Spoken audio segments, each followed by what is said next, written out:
This is last we discussed about the sequence diagram of generator report, right?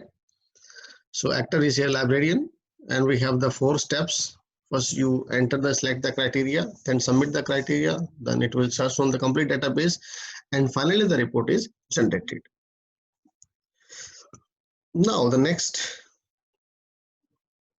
we discuss the sequence diagram of maintain login, right? That's how you maintain the login.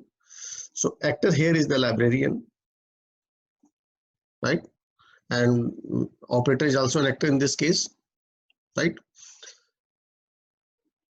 Object, entity object here is a login detail, control object is a login detail controller, and interface object is a login detail form, that is the interface object. So these are the 3 objects: entity, control, and interface objects, right? And the task will be performed by the librarian. Librarian act as an actor in this. I said that operator can also act as actor in this, right? First, enter details. Second, submit details about this. Third, whatever you want to do, whether you want to add, you want to update details. Let us say you want to change your mobile number or your email ID, right? So that you can do. So that will be updated with the login details database. Database is maintained here, right? And successfully updated. That is there. This is how you can add or update information related with the login. Let us say you have completed the course. After 4 years, you are no more the student of this university. Then your login needs to be deleted so that it will not be misused. So for that 5th step, select login name to be deleted. Then submit the ID of that. Then delete details. So that will be deleted from the login database, and that will be successfully deleted. This is how we maintain the login in library management system. The next we have the maintain student detail also. So like login, we have to maintain the student detail also. So here the actor is operator. Operator will act as an actor. So actor is one who performs the action, right? Then here also we have the 3 objects. This is the interface object, student detail form. This is a control object, student detail controller, and this is the entity object, student details, right? So now we are discussing about the maintain student details. So students data will be maintained, right? It may be add new information, update information, or it may also be to delete the student data from the database if the student is not there.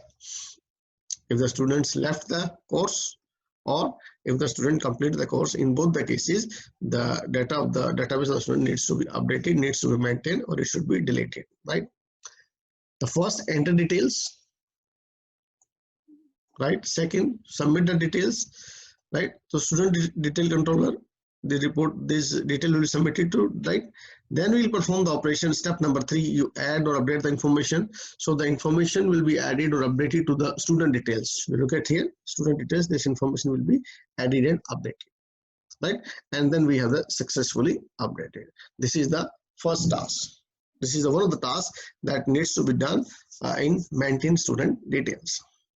Second case, as I said, meanwhile a student left or completed the course, right? In that case also we have to delete the student ID from that, right? So step number 5, select student ID to be deleted. Step number 6, we have to submit the ID, right?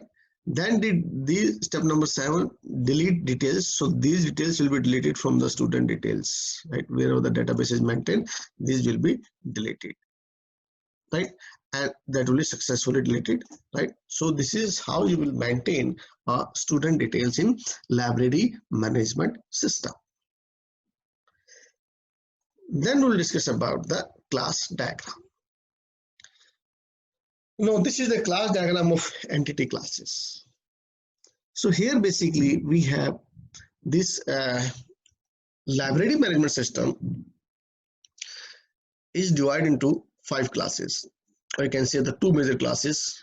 First one is the book detail class, and second one is the student detail class. These are the 2 classes with the class name book detail and student detail. Here we have the attributes. If you look at the book detail, we have the book ID, book name, author name, publisher, copies of book bank, copies in journal, and these are the attributes, right? And here the operation that you can perform, we can add a book and we can update number of copies, right? Then you come to the student detail. We have the student barcode ID, student roll number, maybe the registration number, name, course, number of book bank issued, number of general book issued, right?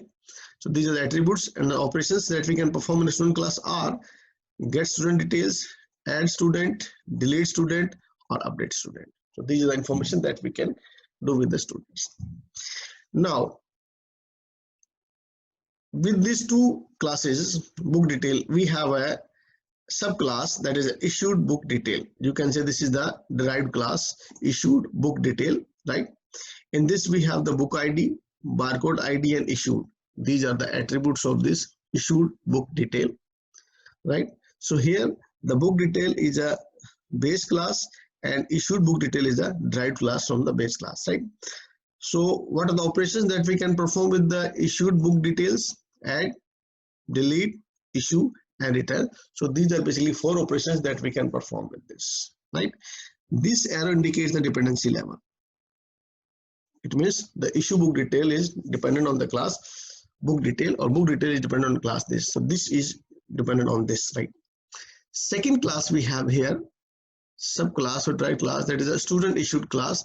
This class is derived from the student details, and this is, you can say, the dependency level, right? So here the attributes in this student issued detail book detail are student barcode ID and book barcode ID are there, and the operations that we can perform in this are add book, or you can delete the books, right? Besides this, we have one more class here, that is the login details.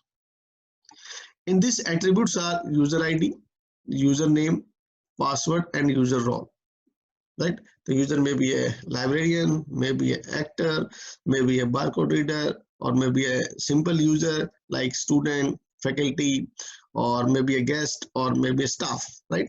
Then what are the various kind of operations that we can perform with this login details? We can add, we can delete, and we can update, right?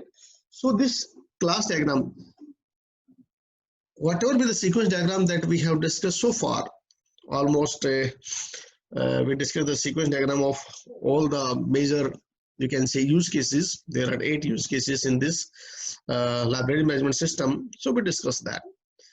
So sequence diagram represents the dynamic view of the use case, right?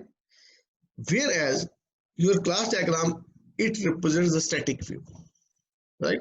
It shows the kind of relationship between all the classes of this library management system here in this particular case, right? So that's all about the software design, right? And about the last topic, that is the object-oriented design. So we have discussed about each and every step of this object-oriented design, object-oriented analysis and design, right? The steps, they start from the problem statement. Then we have to make a use case diagram. After the use case diagram, we have to make activity diagram. After the activity diagram, we have to make a sequence diagram, right? So after the sequence diagram, we have to make a class diagram. After the class diagram, there's need to make a state chart. And after the state chart, we can have the component diagram and we can have the deployment diagram, right? So that's all about this object-oriented design.